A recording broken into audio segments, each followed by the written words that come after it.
करता नी। अच्छा तो तू काहे इतना फिक्र करता रह? अरे बहुत ख्याल रखिला तोहार, सुना हमर बात। बोला बोला।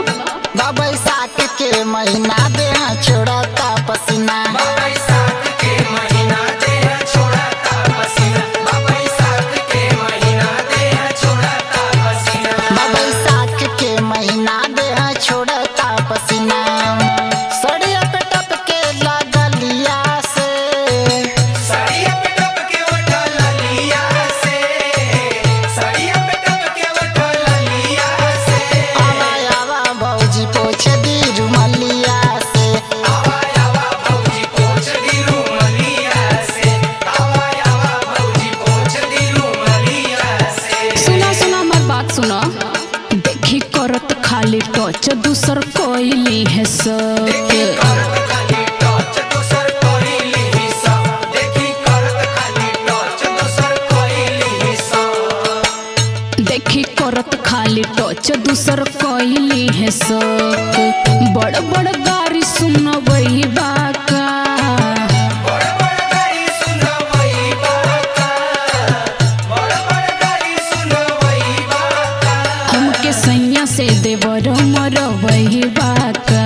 हमके सैया से देवर मरवई बाका, हमके सैया से देवर मरवई बाका।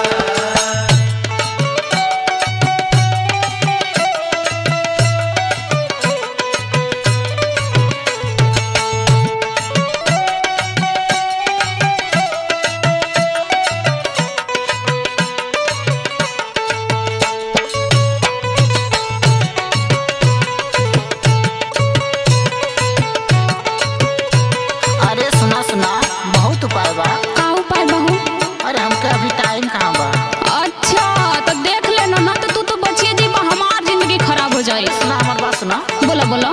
एगो ना एगो बहाना बना के, एगो न एगो बहाना बना के, एगो न एगो बहाना बना के, कट जनी सरदा के आरी चला के, काटा जनी सरधा के आरी चला के, काटा जनी सरधा के आरी चला के, एगो ना एगो बहाना बना के, कट जनी सरदा के आरी चला के।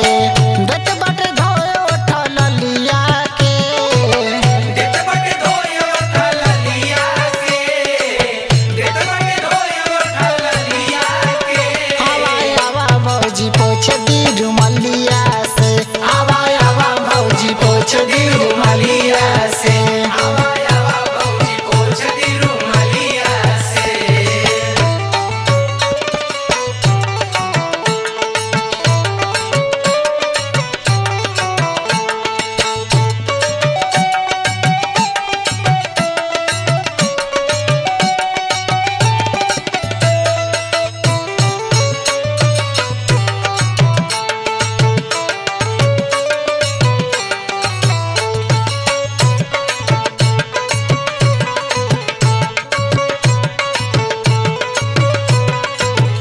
तू हमेशा बस मजाक के मूड में रहला, हमार परेशानी कबो ना समझता।